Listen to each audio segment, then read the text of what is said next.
बिस्मिल्लाहिर्रहमानिर्रहीम। अस्सलाम वालेकुम व्यूअर्स, आप देख रहे हैं डाइनिंग और दालों को पीसने की झंझट खत्म। ईद और दावतों के लिए इंस्टेंट हरा मसाला दही बड़ा बनाएं और फ्रीज करें। रेसिपी पसंद आए तो चैनल को सब्सक्राइब कर दें।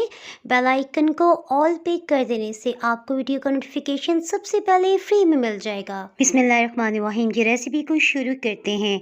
बेसन 9 खाने वाले चम्मच भर के लेंगे। जायके के लिए कुछ मसाले, नमक और लाल मिर्च पाउडर आधी आधी चाय की चम्मच, अलबत्ता अजवाइन और घर मसाला पाउडर ये 1/4 टीस्पून यानी 1 चाय की चम्मच का चौथाई हिस्सा इसमें डालेंगे। अच्छी तरह से मिक्सअप कर लेते हैं। बेकिंग पाउडर आधी चाय की चम्मच, इससे बल्ले भूलने के साथ साथ नरम भी बनेंगे। नॉर्मल टेम्परेचर का पानी थोड़ी थोड़ी मिकदार में शामिल कर लेते हैं। अगर आपसे पानी ज्यादा डल गया है तो कोई मसला नहीं है, 2 से 3 चम्मच बेसन डाल के दोबारा से गाढ़ा कर सकते हैं। ये देखें, जब ऐसा गाढ़ा हो जाए तो मजीद पानी डालना बंद कर देते हैं। अब आ गया सबसे अहम पॉइंट, 2 मिनट तक इसे अच्छी तरह से फेंट लेते हैं, विस्क करेंगे। इससे एयर इसके अंदर तक भर जाएगी और ये बहुत फ्लफी हो जाएंगे। इसके तैयार होने की ये निशानी है कि आपको फूला फूला सा और रंगत में भी पहले से कुछ हल्का लगेगा। सॉरी, मैं आपको बताना भूल गई, 40 ml पानी इसमें गया है, यानी आधे कप से थोड़ा सा कम। गर्मी का मौसम है, सो 15 से 20 मिनट के लिए इसे कवर करके रख देते हैं। फ्राई करने के लिए हीट बहुत ही इंपॉर्टेंट होती है, सो इससे रिलेटेड आपको बताती चलूं। 2 मिनट तक मीडियम लो हीट रखी है और फिर हीट को बिल्कुल लो कर दिया है। गर्म ऑयल में चम्मच को डिप कर लेने से बेसन चम्मच के साथ नहीं चिपकेगा और बल्लों की शेप में भी परफेक्शन आ जाएगी। बेसन अभी तक आपको फूला फूला सा महसूस हो रहा होगा, इसमें बेकिंग पाउडर की वजह से एयर बबल्स भी आसानी से नजर आ रहे हैं। लो हीट पे फ्राई करते हुए 4 मिनट हो गए हैं, सो पहली बार इन्हें पलटा लेते हैं।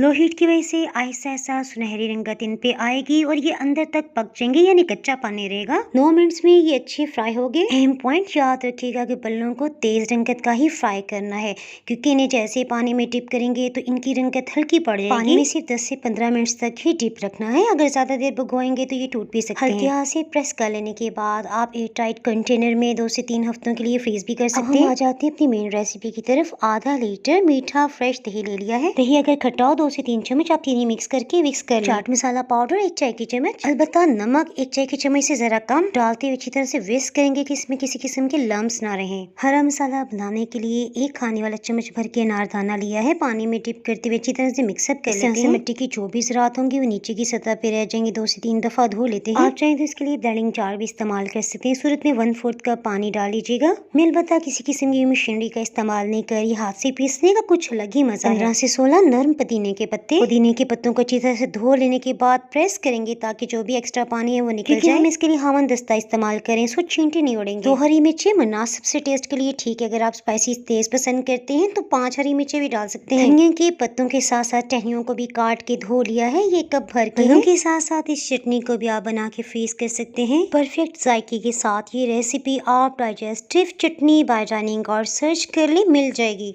इसके अलावा डिस्क्रिप्शन से भी लिंक देख सकते हैं। अनारदाना और पुदीना सब खाए पिए को हजम करने की सलाहियत भी रखता है। गर्मी के मौसम में आधी चाय की चम्मच बेकिंग पाउडर अगर आप दही में डाल देंगी तो पूरा दिन दही बल्लों के जायके में बिल्कुल भी खटास नहीं आएगी। 1 कप से थोड़ा सा कम आलू को उबाल कर ठंडा करके इसमें शामिल कर लेते हैं। बंद गोभी इसलिए भी अच्छी है क्योंकि गर्मी के मौसम इसका जायका खराब नहीं होता। बंद गोभी को बारीक लच्छेदार काट कर 1 कप भर के डाल लेते हैं। टमाटर गर्मियों में जल्दी खराब हो जाते हैं, सो टमाटर और प्याज को फ्रेश काट कर प्लेटर में अलग से सर्व करेंगे। बनाते बनाते याद आया कि लड्डू पेठी भी बहुत ज़बरदस्त बने थे। अगर आप उसकी रेसिपी जानना चाहें तो ऊपर लेफ्ट साइड पे आई बटन में लिंक है, उसे क्लिक करके आप रेसिपी जान सकते हैं। खुबानी और इमली की चटनी से इसका जायका दोबाला हो जाएगा। इसके अलावा आप दाल से बने ऐसे बल्ले जिसमें दाल की हल्की सी भी स्मेल महसूस न हो, साथ इंस्टेंट दही बल्लों की मुख्तलिफ रेसिपीज भी डिस्क्रिप्शन बॉक्स से ले सकते हैं। रेसिपी पसंद आए तो वीडियो को लाइक कर दें, इससे चैनल को ग्रो होने में मदद मिलेगी। यूट्यूब पे मजेदार रेसिपीज देखने के लिए चैनल को सब्सक्राइब कर दें, बेल आइकन को ऑल पे कर दें, इससे आपको वीडियो का नोटिफिकेशन अपलोड होती है सबसे पहले फ्री में मिल जाएगा। इसके अलावा डाइनिंग और को आप फेसबुक और इंस्टाग्राम पे भी फॉलो कर सकते हैं। तो हमें याद है कि फिर मिलेंगे मजेदार सी रेसिपी के साथ। उस वक्त तक अल्लाह हाफिज।